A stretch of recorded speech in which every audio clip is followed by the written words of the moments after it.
300,000 na utang, paano babayaran? Hey guys, this is Ten from Utang HQ. So, try natin tulungan si OP gamit yung Google Sheet natin by creating a strategy kung paano ba niya babayaran yung mga utang niya. Okay, so let's start. Hello po, ano po masasuggest nyo? Hindi ko po mabayaran ng buo yung balance ko sa credit card ko and wala akong other credit cards. Okay ba na tumawag ako sa bank and see if may option sila to pay the balance?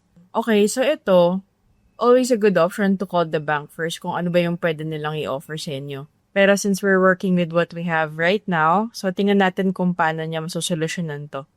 So una, kailangan natin malaman kung paano ba yung galawan ng pera niya in a monthly basis. So for now, kailangan natin malaman yung categories ng spending niya. So nilagyan ko na to ng initial categories, no? Pero yung categories niya, house. So di ko sure, pero pagpalagay nating rent yun. So groceries, meron din siya. Tapos, meron din siyang tuition para sa anak ata to. Tuition. At saka meron din siyang postpaid na laging binabayaran. So, itong sa categories na tab, isang beses nyo lang kailangan i-fill out to. Tapos, okay na siya. Punta naman tayo ngayon sa monthly budget. So, ngayon, ang kailangan natin malaman ay, dun sa income niya, magkano ba yung pwede nating ilaal pambayad ng utang. Okay? So, para malaman yun, kailangan muna natin isulat lahat ng expenses tsaka income niya. Okay, so ano ba yung income niya? Yung sinabi niya, ang range ng income niya is 57,000 pag mababa yung dollar, tapos 60,000 naman kung mataas. So, ang ilagay natin dito, 57,000. So, if ever, kunwari, this month, 60,000 yung makuha mo, then, idagdag mo na lang siya dun sa pambayad mo sa utang. Pero yun, gamitin natin to 57,000. So, dito sa taas, may 57,000 tayo na salary na pwede distribute sa needs, sa wants, or sa savings.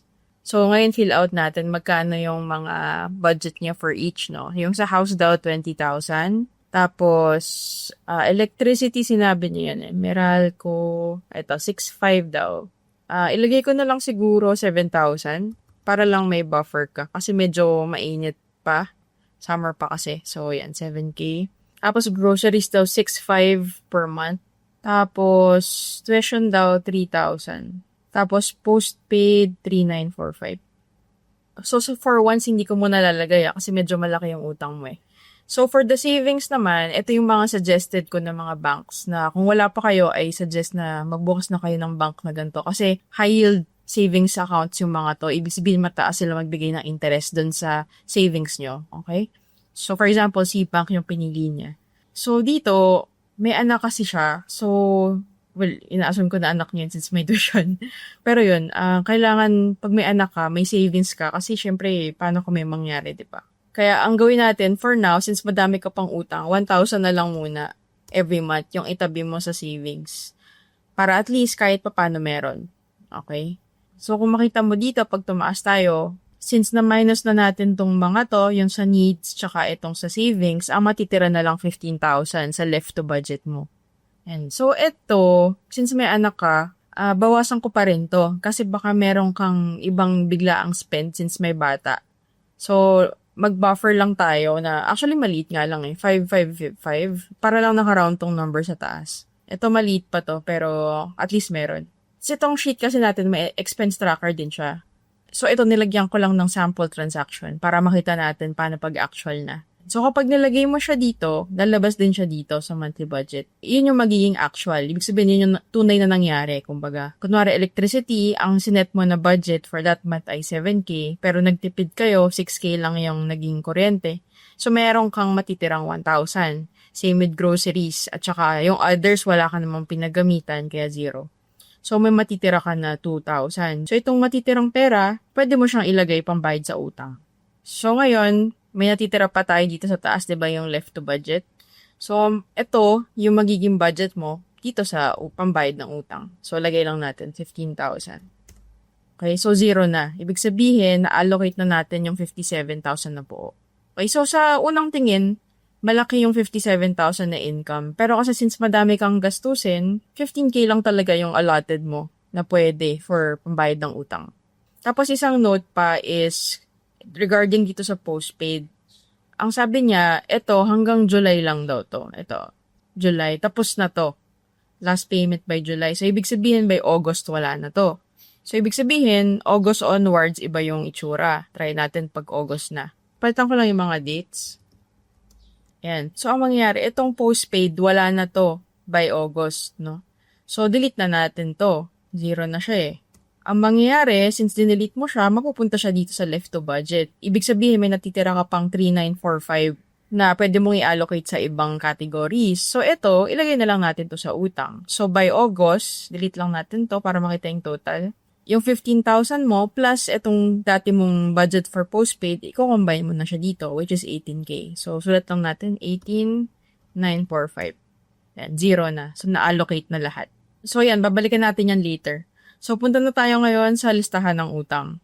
So, for this one, kinopya ko lang yung lahat ng sinabi niya na utang. Nilipat ko lang dito. Tapos, regarding dito sa tuition, kasi ito yung sa post niya. So, actually, pinipay off na lang namin siya, which is yung tuition. Total of 18,000, ito. Tapos, 3K per month daw yung binabayad niya. Okay. So, ito, basically, nilagay ko siya dito kasi parang ang lumalabas utang siya na kailangan bayaran. Okay. Iba to dun sa dito sa pineg natin na needs na tuition 3,000 din. Ito naman for the future. Kasi ang sabi niya, next school year daw ay June. May enrollment ng June. Okay. So in preparation para makabayad ka dun sa school year, sa current school year, kailangan mong magtabi lagi ng 3,000. Actually, pwede natin siya ilagay dito pala sa savings.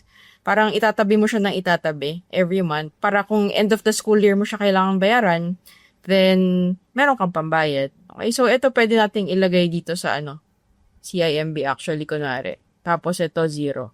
Ito, ibahin natin to. Kunwari, CIMB tuition. Para habang nagtatabi ka ng pera, meron ka pa ring interest. Pwedeng ganun yung mangyari. So, tapos dito, balik tayo sa monthly interest rate. Hindi niya na-mention kung magkano. Pero usually, kapag east to west, mga bangko, 3% yan monthly interest rate. Yung monthly interest rate, makikita nyo dito sa statement of accounts nyo. Dito sa bandang taas. Tapos yung iba, mostly mga online lending apps. So, hindi ko sure. Alam ko nakapaloob na ata yung interest dito sa mga nakaset na monthly payment eh. Okay, so, skip ko na muna yan. So, as you can see here, pag nalista na natin lahat ng utang, ang lumalabas yung total amount ng utang niya is 317,000.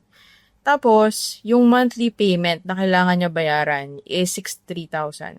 So, ganyang kalaki. Pag bumalik tayo sa monthly dashboard, yung for June, may kita agad natin yung problema niya. Kasi, tingnan nyo, dito sa actual, 63K yung kailangan niya bayaran monthly, pero 15,000 lang yung budget niya. So, kahit na malaki yung sahod niya, konti lang yung kaya niya bayaran. So, doon nagkakaroon ng problema. Okay, so punta na tayo ngayon sa game plan. So, dito sa game plan, lagay lang natin yung budget dito sa tabi. So, for June, di ba, as we see here, 15,000 yung budget niya. Tapos, pagdating ng August, 18,945 na. Okay, so lipat lang natin yan. So, August, 18,945. Tapos, dito, 15,000. 15,000. Tapos hatakin ko lang, kasi ito lagi yung budget niya, pambayad ng utang. Tapos kung makikita nyo, since diba dito sa credit list nilista na natin lahat, automatic na siya ma-i-input dito sa game plan natin. So, ang mangyayari, automatic siya na malalagay from pinakamaliit na utang, which is Salmon, 5,000, to pinakamalaki niyang utang, which is ito, east to west na 96,000. Okay? So first, explain ko lang muna kung paano nag-work tong game plan tab natin. Pero kung alam niyo na kung paano nag-work tong sheet na to based on past videos, and aware na rin kayo dun sa disclaimer, then you can skip the video using the time code below. So, to simplify, dalawang cards muna yung nilagay ko. Card 1 and card 2. Unang card, ang balance ay 5K. Pangalawang card ay 10,000. Tapos parehas na minimum monthly nila, 1,000. Okay? Tapos for now, 3% yung nilagay ko ng monthly interest rate. So ngayon, automatic na lalabas to kapag nag-input kayo ng data dito sa credit list. Yan. Mag-i-input lang kayo, tapos automatic na siya lalabas. Ang ibig sabihin nito, sa card 1, from June, magbabayad kang 1,000, July, 1,000, hanggang sa umabot ng November, 500 na lang babayad mo, tapos 0 na yung balance mo. Okay, so yung card to naman, kung yung puro minimum lang yung ibabayad mo, itong 1,000, aabutin ka ng hanggang June 2026. Ito na yung last payment, tapos 0 na yung balance mo. So, dito sa total payments, ito yung mga minimums mo. So, di ba ito? For June, magbabayad ka 1,000 tsaka 1,000. Ito siya. So, same with every month. Ito, 1,000, 1,000. For July, 2,000. Ganyan. Okay?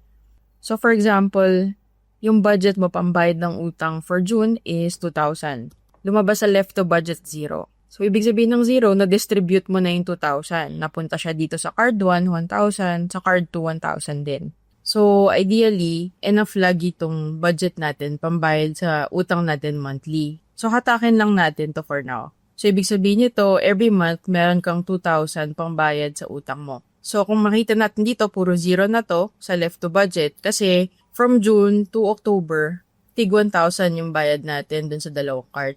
Pero pagdating ng November, 501 na lang yung kailangan natin ibayad sa card 1. Tapos close na siya. So since 501 lang yung kailangan ibayad, may sukli kang 498. So dito natin magagamit yung sheet natin. Kasi makikita natin exactly how much yung pwede natin i-allocate dun sa ibang utang. So since tapos na to, meron ka pang extra 498, pwede mo siyang ilipat dito sa card 2. So ang ginagawa ko, dinidelete ko lang tong 1,000 para matotal yung nandito at saka yung sukli. Tapos, kopyahin mo lang to. So, 1498.14. So, pagdating ng December, wala ka nang binabayaran sa card 1 kasi tapos na to. So, di ba dati 1,000 binabayad natin dito monthly? So, since tapos na siya, yung 1,000 na nakalaan dito, mapupunta sa left to budget. Ibig sabihin, pwede mo na siyang i-allocate sa iba. So, dito sa example na to, pwede mo na siya ilagay sa card 2. So, delete lang ulit natin para makombine yung dalawa. So, 2,000. Tapos yung next, ganun ulit, 2,000.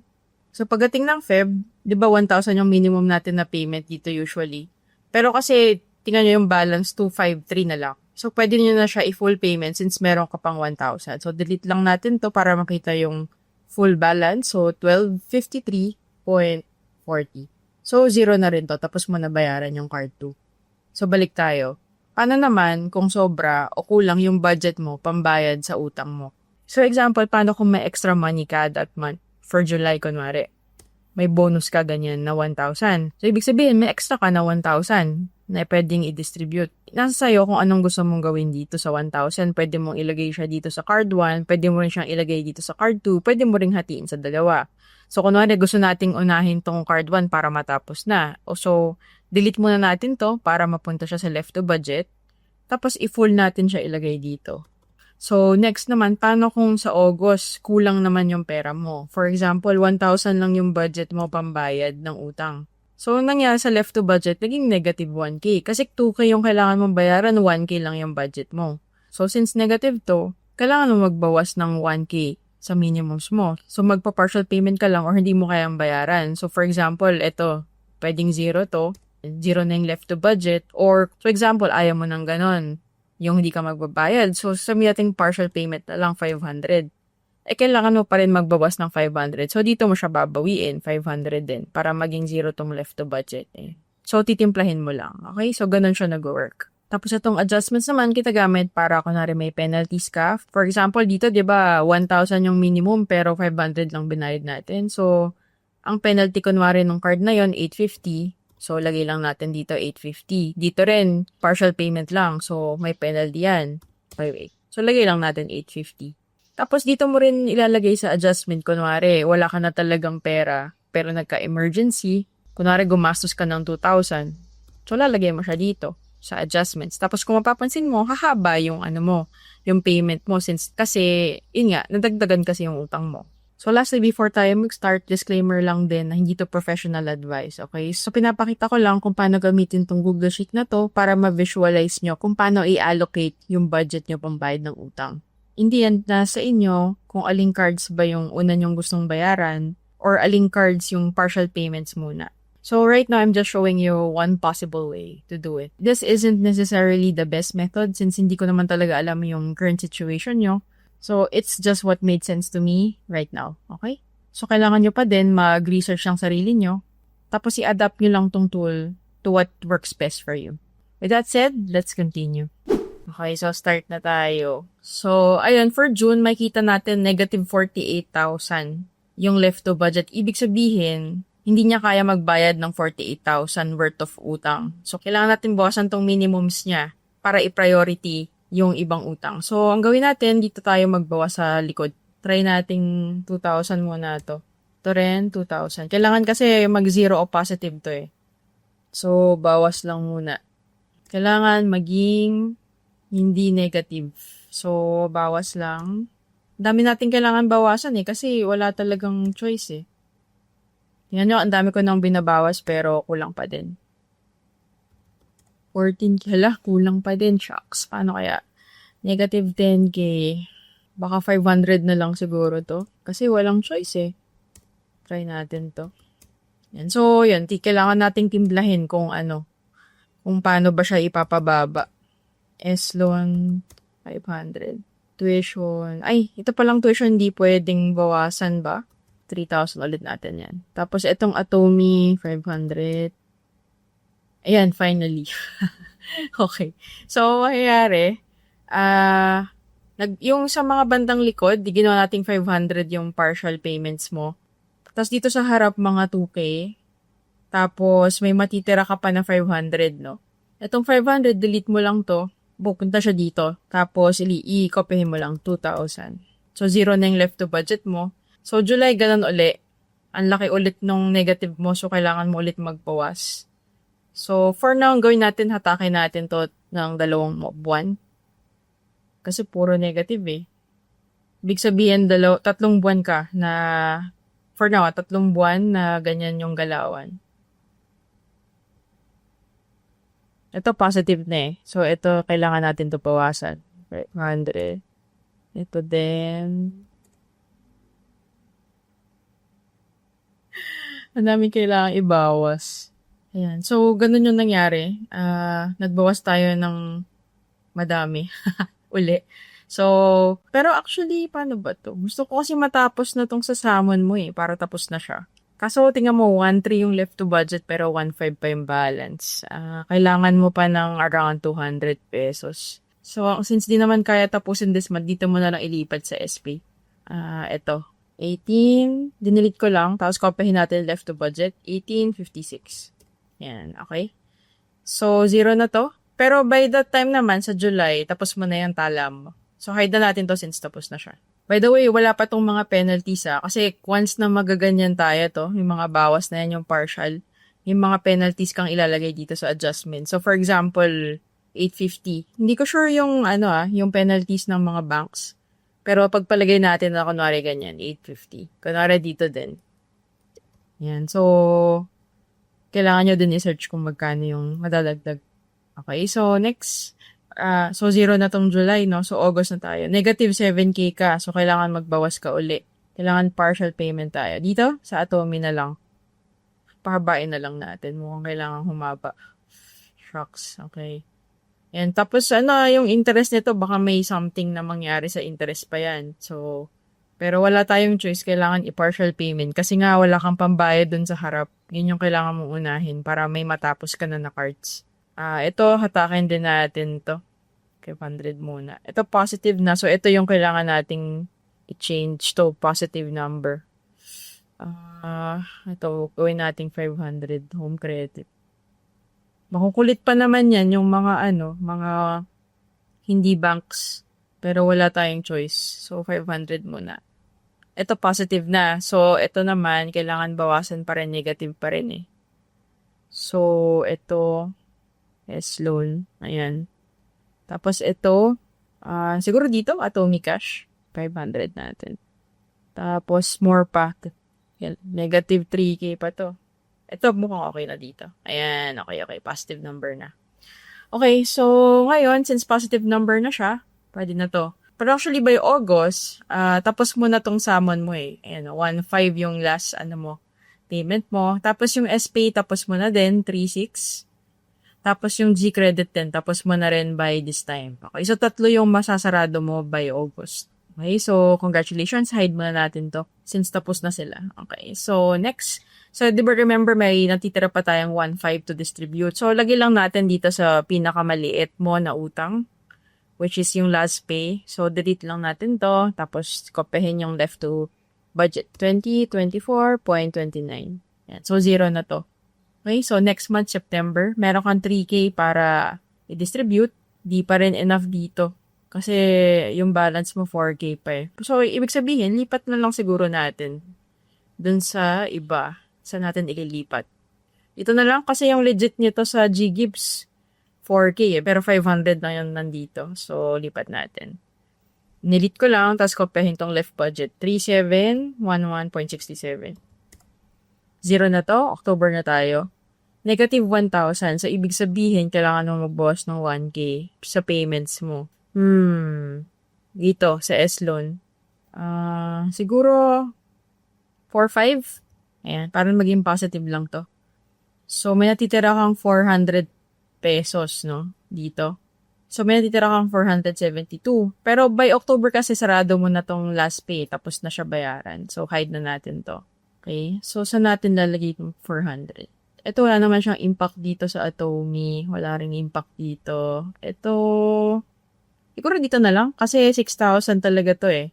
4-5 lang yung payment natin. Pwede dito, pwede rin dito. Kasi 500 lang inilagay natin sa G-Gibbs. Ito na lang sa G-Gibbs na lang. Delete natin to, tapos add natin tong left to budget. 972.26. Okay? So, next na tayo. So, November, tapos ka na sa dalawa. Tapos ka na sa Atomy Cash, tapos ka na rin sa tuition. Ayan, congratulations. Hide natin to, since tapos na. Pero, negative ka pa din, no? So, kailangan mo magbawas. Saan tayo magbabawas? Dito na lang sa home credit. So, magkano ipabawas natin? Gawin natin 1,000 to. Ayan, para maging positive number to. Okay. So, saan natin ilalagay itong extra? Actually, lagyan na lang natin sa home credit pala yan. So, delete natin to. Tapos, gayahin lang natin to. 1457.28. Ayan. So, 0 na to. November. Okay. Pagdating ng December, negative ka na naman. Okay? So, ibig sabihin, ganun, bawas ka uli. So, saan tayo magbabawas? Worth 11K eh. Dito na lang sa Atomy. Tsaka East West. 500 dito. 500 dito. Ayan. May natitira kang 1.9 since nagbawas tayo ng payments. Itong Atomy, di ko sure kung mataas ba yung nito, penalty nito. So, kailangan mong malaman yan kung magkano. Tapos, ito, December, may extra 1.9 ka. Saan mo ilalagay yan? Ito, hindi mo naman pwede i-full to since 4.8 pa yung balance. Dito din, medyo malaki pa. Dito din. Siguro dito na lang sa Atomy card. Ibalik natin yung yung ibang pera. So, delete natin to. Tapos, ito, kapay lang natin. 2407.27. Okay, so, ganun ulit. Negative number ka dito. Kung dito na lang ulit natin bakunin. Dito na lang siguro natin ulit kunin. 500 to. Tapos, delete natin to. Para yung matitira dito natin nilagay. So, 3590.27. So, 0 na to, Feb na tayo. So, tingnan natin. Pagdating ng January pala, no? Itong January, tapos mo na tong S-loan mo. Okay? So, hide na natin to. Okay, so, Feb tayo, negative 5K. So, kailangan natin magbawas uli. So, ganun uli. Dito na lang siguro. So, ganun uli. Sa East West, 500 siguro. Tapos, yung matitira dito na lang. So, 8407.27. Okay, so 0 na to. So, March na tayo. Pagdating ng March, tapos na yung G-Gibbs mo. Yan, congratulations. So, hide na natin to. So, negative 3K pa rin tong March, no? So, saan tayo kukuha? Dito ganun uli. Sa Atomy card, tsaka East West. 500. Tapos, ito, dito. Tapos, dinilit ko to. Left to budget ko, pen lang. So, 10,536.81. Okay, 0 na to. So, April na tayo. Pagdating ng April, 4 na lang yung kailangan mong bayaran by April. Saan natin to kukunin? Ganun uli. So, ganun na lang siguro uli na dito sa Atomy. So, 9570.81. Okay, so next, pagdating ng May, meron kang negative 300. Ganun uli, kunin na lang ulit natin dito sa Atomy. Ay, actually, tapos ka na pala ng Atomy noon, no? So, wag dito sa Atomy. Dito tayo kung sa East-West. Delete natin to. Tapos, copy na natin 13.13. Ayan. Oh my gosh. Buti tapos na tong Atomy mo. Okay? So, hide na natin to. So, pagdating ng ng June, maluwag ka na kasi yung Atomy nabayaran mo na eh. Tsaka yung ibang cards na bayaran mo na din. So, ayan. So, kahit magbayad ka ng minimums every month ng mga natitira mo na home credit, last cash, tsaka east-west, may natitira ka pa na 9.5. Okay? So, kung ako sa'yo, dito mo na ilagay sa east-west kasi malaki yung balance mo eh. So, kung makikita mo by June, di ba dito tayo bawas ng bawas? So, dahil nga bawas tayo ng bawas, yung interest niya, ang laki na. Ito yung payment mo na minimum pero yung interest mo 3.8 na. Ibig sabihin, kahit magbayad ka lang ng minimum, hindi ka matatapos. Kasi nga yung interest lang yung nababayaran mo. Hindi pa nga enough yun eh, pambayad ng interest. So, lakihan natin dito. Delete natin to. Tapos actually, i-full natin na lahat dito na sa East-West. 12,961.66. Okay, so 0 na to. Pagdating ng July, meron kang 11K. Hayaan na lang nating mag-minimum yung last cash tsaka yung home credit. So, pagdating ng July, tapos mo na bayaran tong home credit, 0 na siya, ano? So, congratulations, hide natin. Okay, so, saan natin siya ilalagay? Pwede mong i-full na to, pwede ring dito mo ilagay. So, kung ako sa'yo, i-full mo na tong last cash. So, delete lang natin to, manatagtag siya dito. Gayahin natin to, 11,283.30. Yan, para 0 ka na dito. Tapos na yung last cash by July 2026, hide lang natin to. So, may natitira ka pa na 2.7. Tapos, isa na lang yung kailangan mong bayaran ng card. Okay, so, hatakin ko lang yung penalties. Okay. Tapos, ito, dagdag ko na siya dito. Delete natin. Tapos, gayahin natin to. 6118.98. Tapos, yan, pwede na tayo maging aggressive dito, magbayad. Pero, kung ako sa'yo, 15K na lang yung gawin mo ulit na budget. So, August 2026, diba? Gawa tayo ng panibago. Duplicate. Gawin ko lang August 2026 tong sheet na to. Dashboard. Ayan. So, by this time, August 2026, pwedeng gawin mo sa debt mo na budget 15,000 lang. Kasi kailangan mo din maging aggressive sa savings. So, ito, ilalagay mo siya dito. Ano nga ang ginawa natin? 0 to, di ba? 0 to, tapos dito yung sa tuition. Okay? So, etong left to budget mo, 3,945, ililipat mo siya dyan. So, delete natin to. Magiging 4,945. So, lipat lang natin. 4,945. So, ibig sabihin, simula August 2026, kailangan 4,945, ilaan mo na yan sa savings. Kasi, kailangan mo ng emergency fund. Ano ba yung emergency fund? So, ang emergency fund, basically, as the name implies, kung magkaroon ng emergency, doon ka kukuha ng pera. Kasi kung wala kang pera, nagkaroon ng emergency, balik utang ka na naman. So, dapat hindi ganon. So, magkano ba yung kailangan nasa bangko mo na emergency fund para maging quote-unquote secured ka? So, ang kailangan nito, yung monthly expenses mo, which is 49,000, di ba? Ito, yung mga bayarin mo. 49,000 lahat yan. Lalagay mo siya dito, 49,000. Sabihin natin 50,000 para rounded number yan. 50,000. Times 6 yan for 6 months. So, ang mangyayari, dapat sa bangko mo may 300,000 ka na savings. Okay, so para kung may mangyari, may pagkukunan ka ng pera. Okay? So, ayun, dapat 15,000 na lang yung budget starting August 2026. So, mangyari dito siya, going 15,000 to, tapos hatakin lang natin. Okay? Ayan. So, yun, since isa na lang yung kailangan mong bayaran, East-West na lang. So, lahat ng pera mo, 15,000. Dito siya mapupunta hanggang sa matapos tong East-West.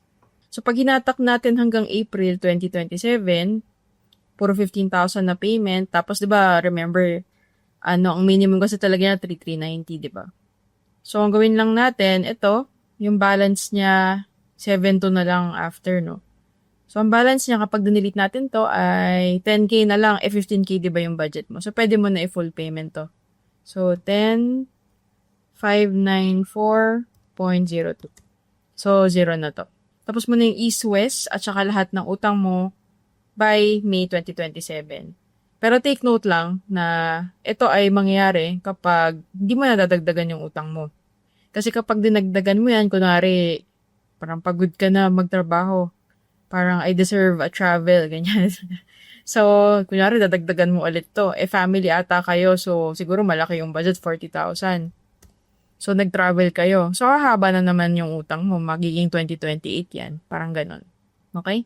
So, itong strategy natin, assuming to na hindi mo nadadagdagan yung cards mo. Okay? Yung mga utang mo. So, di ba yung napag-usapan natin simula June hanggang July? yung dito sa dashboard, may sinet aside tayo 1,000 a month, di ba, na savings for emergency fund. So, June to July, 14 months yun. So, ibig sabihin, meron kang 14,000 na savings sa emergency fund by then. Okay? Tapos, eto naman, August to May, di ba ang sinet aside naman natin dito ay 4,945. So, 4,945 times 10 months, eto, from August to May, 49,000. Plus yung ipon mo na 1,000 a month from June to July na 14,000. Okay? So, 63,000. So, ibig sabihin simula June hanggang May, bukod sa bayad na lahat ng utang mo, dapat meron ka na ring emergency fund na 63,000. Okay? Pero remember, sa emergency fund natin, di ba, 300,000 yung kailangan mo. So, ano ibig sabihin nun? Di ba matatapos ka na magbayad ng utang mo ng May? Ito. So, pagdating ng June, gawa tayo ulit dito ng budget dashboard. So, pagdating ng June 2027, etong bounty dashboard natin maiba na uli. So, etong debt, magiging zero na to. Since wala ka nang binabayaran na utang. Mapupunta yung 15K sa left to budget. So, ibig sabihin, meron kang 15,000 na pwedeng i-allocate sa ibang bagay. So, dito, pwede ka na maglagay sa wants kasi nga tapos na yung utang mo. Pero, wag ka maging wed sa wants kasi nga, yung emergency fund mo, by this time, 63,000 pa lang. 300K yung kailangan mo. So, ang mangyayari, for once, pwede ka kunwari maglagay ng worth 5K. So, siguro, sabi natin 2,000 dito, pang restaurants, ganyan. Tapos 1,000 siguro sa social. Tapos siguro fund nyo as family, pwedeng 3,000. Yan. Kung lalabas kayo, ganyan. Actually, gawin na lang natin 2,000 para yung left to budget mo 10K. So, itong 10K, ilalagay mo siya dito sa C-Bank ulit. So, dinilit ko lang. So, magiging 14,945. 14,945. Actually, gawin natin ano to. Para mabilis i-compute. 15,000 na lang to. Di ba may 55 na matitira. So, dito na lang natin siya ibawas sa deliveries. Yan. So, 1945 na lang to. Yan. Okay, so 0 na. So, ibig sabihin, starting June 2027, 15,000 na yung sinasave mo monthly para matapos yung emergency fund. Okay? So, di ba currently, ito yung laman ng savings mo ngayon. So, current EF 63,450. Eh, di ba kailangan mo ng 300,000? So, ibig sabihin, kulang ka pa ng 300,000 minus ito. Kailangan mo pa ng 236,550. Ito pa yung kailangan mo. Divide natin by 15,000. Kasi di ba 15,000 a month na yung isi-save mo. 15 months pa. Oh, medyo matagal pa. So, ibig sabihin, starting from June 2027, nung tapos ka na magbayad ng utang hanggang August 2028. Ayan. So, 15 months para mapuno mo yung emergency fund mo. So, medyo matagal. Puro emergency fund lang to. Tong time na to. Okay? Tapos note lang din na yung strategy kasi natin, simula June, ngayong June na to, mag-save ka na ng 3,000 every month for tuition. Hanggang dito sa ano yan. Hanggang dito na yan, forever na yun. Di ka naman problema sa tuition fee ng bata kasi lagi ka nang may pambayad. Kasi nga, every month, nagtatabi ka na ng 3,000, 3,000. Tapos kung kailangan mo na magbayad, may huhugutin ka. So, parang ganito yung itsura mo ng magiging budget mo monthly, every month. So, paano naman mapapabilis yung pagbayad mo ng utang? So, ang options mo is more work. So, since mukha kang freelancer, feeling ko, kasi dollars yung sweldo mo eh. So, kung pwedeng makakuha ka ng more work, edi better. Tapos, di ba sabi mo minsan 60,000 tong salary mo, yung income mo. So, every time na mas madami yung income mo more than usual, then ilagay mo lang ng ilagay dito sa ano mo, sa utang mo. Tapos ito din, kunwari, di ba yung actual mo, may mga natitira, kunwari niya pag nagtipid ka. So, ilagay mo lang din lahat yan sa utang mo. Ayun. So, yun yung ways para mapabilis palalo yung yung pagbayad mo ng utang. So, all in all, kano katagal nga to? So, yung pagbabayad mo ng utang, 2 years, tapos another year para ma-complete mo yung yung emergency fund mo. So, overall, mga 3 years and a half siguro para may buffer. Parang ganun yung range. So, yun lang. Kung meron sa inyo na naka-experience ng similar situation ni OP, baka meron pa kayong mga suggestions or advice, comment lang kayo down below. Thanks for watching, guys. See you next video.